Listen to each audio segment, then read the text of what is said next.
Eta aku udah ikut grupnya Mohamed yang support, terus udah ikut di Telegram juga para pencari cuan. Tapi kalau aku enak semua. Dan Waduh, kok malah ngadu ya, ngadu. ya kalau bisa apa ya? Kayak aku udah diverifikasi, kayak aku udah beli Unilever. Aku sih emang udah hold Unilever itu dari lama karena katanya kan fundamental dan nggak ada tuh yang nggak mandi kan. Semuanya pasti mandi, cuci piring pakai sunlight. Ya maksudnya Unilever tuh banyak produknya gitu, jadi pasti dipakai kan maksudnya. Tapi kok kenapa dia turun mulu? Ada yang salah dan Apa temennya aku yang punya salah atau gimana? kalau boleh tahu banyak beli sama apa terus kemudian analisanya menggunakan apa? Ini aku beli Unilever ya. Unilever tuh dari aku Sekali lagi teman-teman disclaimer on ya. Aku beli dari udah aku pegang punya 9 ribuan. Itu udah stok Unilever di 9 ribuan. 9.000. Aku beli 40 ribu. Oke, ini lucu ya. Terus sekarang dia tinggal 3 ribuan kan. Tapi itu sebenarnya 10.000, kenapa ya? 3.000. Ini kayaknya banyak ya yang game pucuk di Ya, jadi aku sering banget beli di pucuk kayak Waskita di pucuk 2 ribu. Wah. Gudang garam di Seru pucuk nih. 8.000. Nah itu kenapa aku bisa apa karena dulu FOMO atau tapi sekarang udah ikut grup tetap kayak banyak yang nyangkut juga. karena kita berikan tepuk tangan dulu dong Banu biar semangat nih. Banyak sama yang nyangkut tapi tetap mau belajar ya.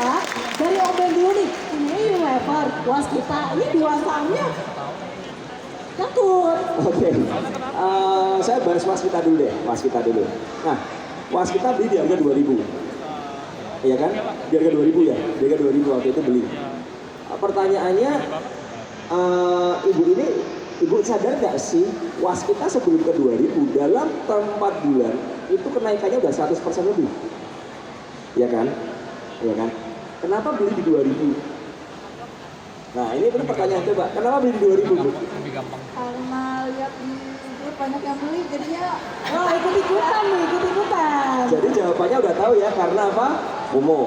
Ya karena FOMO. Makanya saya tanya, kenapa sih teman-teman, saya tuh punya seorang followers, seorang ibu-ibu begitu.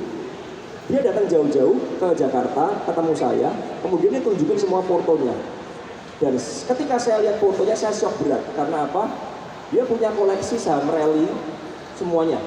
Contoh, konstruksi, dia punya Waskita di 2000-an, KF Inaf ya, dia punya di harga 6 ribuan, 7 ribuan. Pada ketawa-ketawa nih, pada nyangkut Ya, semua nih kayak di sini. Bank digital, dia punya di harga, kalau nggak salah dia punya BGTG di harga 300 atau 400. Kemudian ada lagi Tix Antam Info, Antam dia punya di harga 3 ribuan.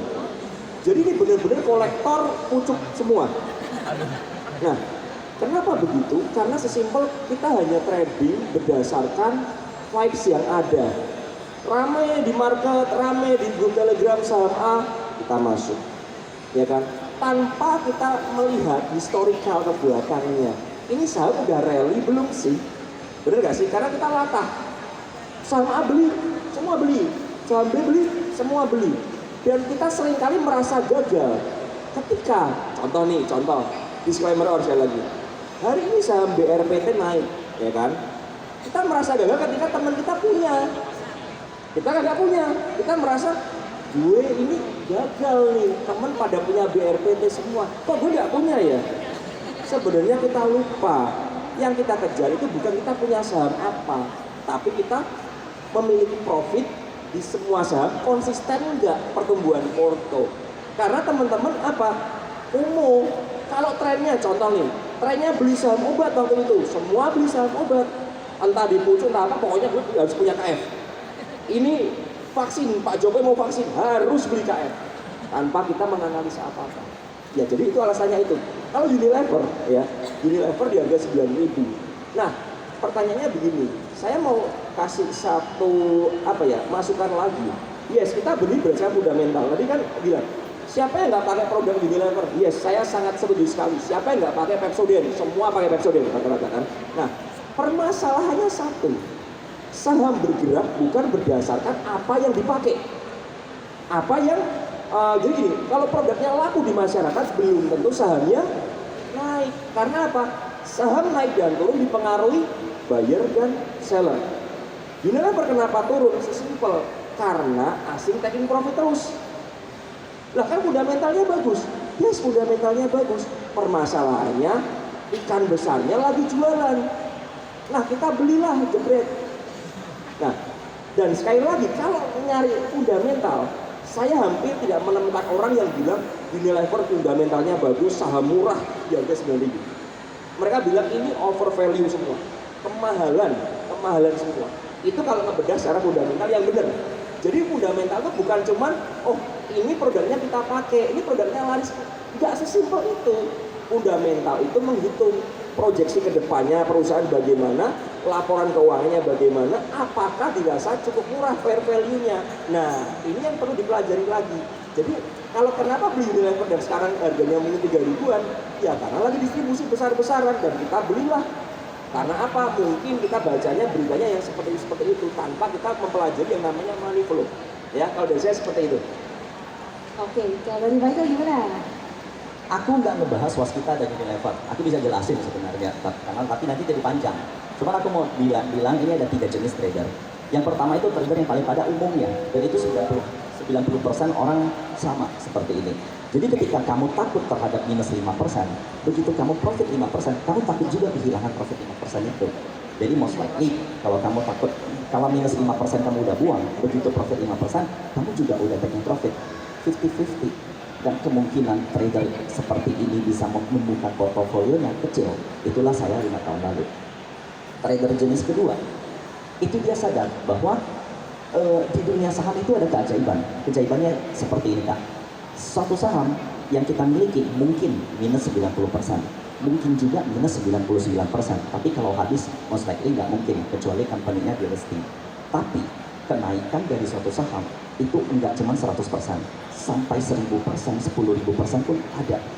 Bayangkan, downside-nya 90%, potensi kenaikannya even sampai 1000 atau 10.000%. Ini harus dimanfaatkan, dan inilah trader kedua yang udah ngerti sistem bahwa matematika di dalam perhitungan bursa itu kejam. Dan ada keajaiban yang bisa kalian gunakan. Ada trader ketiga yang paling harus dibenahi nih, Kak. Adalah ketika dia punya posisi, dia nggak rela kalau seandainya dia buang atau dia rugi. Jadi begitu dia turun, dia biarin. Profit sedikit, dia jual. Nah, gimana mungkin bisa bertumbuh portofolionya? Dan trader jenis ketiga inilah yang harus sadar bahwa ketika suatu posisi kita, market sedang melawan posisi kita, itu kita harus segera membatasi resiko kita. Kalau begini 2000 gagal, saya setuju waskita itu 2020 siapa nggak tahu waskita itu turnaround story, SWF mau mengakuisisi aset-aset dari konstruksi-konstruksi kita, tapi kenyataannya kan gagal, pertanyaannya batal. Unilever, company-nya bagus, oke kita pakai semua, tapi growth story-nya ada nggak? Ada nggak ledakan pertumbuhan penduduk? Ada nggak pertumbuhan GDP yang mengharuskan bahwa konsumsi dari produk-produk Unilever itu bisa bertumbuh secara kencang? Jawabannya enggak, stagnan. That's why likuiditas market kita itu kecil. Uang itu berpindah dari satu sektor ke sektor lain. Yang bottom line-nya bagus, yang growth story-nya ada, yang turnaround story-nya ada. Sementara pada saat itu Unilever memang bagus, tapi growth story-nya enggak ada.